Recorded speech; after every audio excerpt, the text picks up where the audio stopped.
The Return of Sherlock Holmes by Sir Arthur Conan Doyle. The Adventure of the Second Stain. Part 1. I had intended The Adventure of the Abbey Grange to be the last of those exploits of my friend Mr. Sherlock Holmes which I should ever communicate to the public. This resolution of mine was not due to any lack of material, since I have notes of many hundreds of cases to which I have never alluded, nor was it caused by any waning interest on the part of my readers in the singular personality and unique methods of this remarkable man. The real reason lay in the reluctance which Mr. Holmes has shown to the continued publication of his experiences.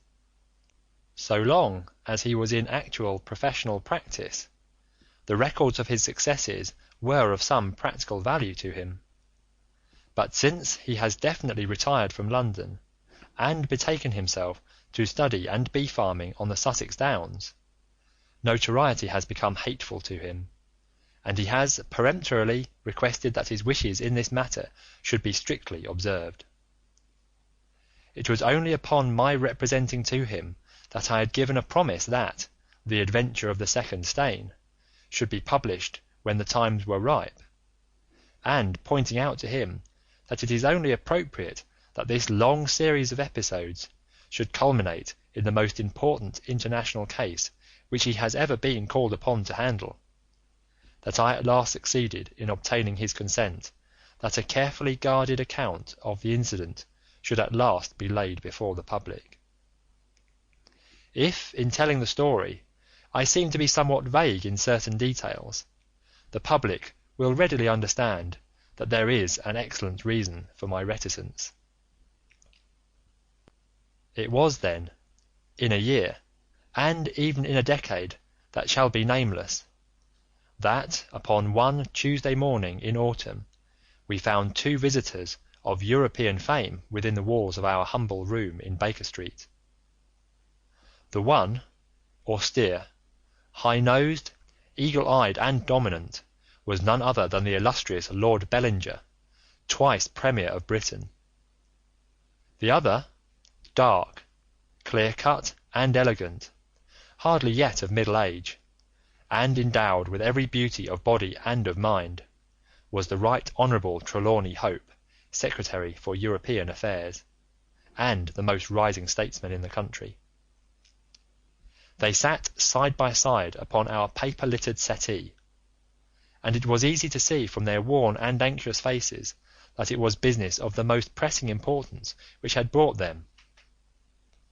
The Premier's thin, blue-veined hands were clasped tightly over the ivory head of his umbrella, and his gaunt, ascetic face looked gloomily from Holmes to me.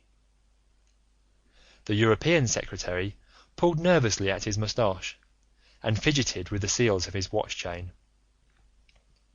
"When I discovered my loss, Mr. Holmes, which was at 8 o'clock this morning, I at once informed the Prime Minister. It was at his suggestion that we have both come to you." "Have you informed the police?"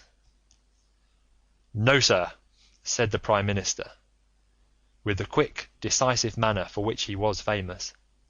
"We have not done so, nor is it possible that we should do so. To inform the police must, in the long run, mean to inform the public.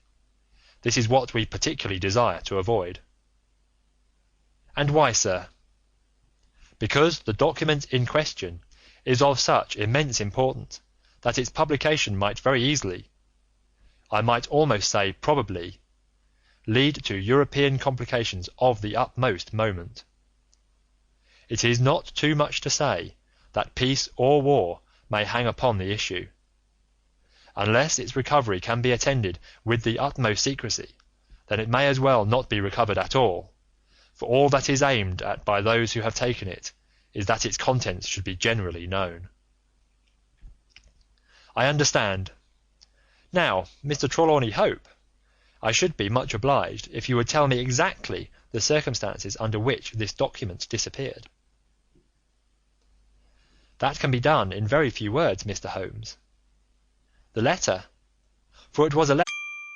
Sample complete. Ready to continue?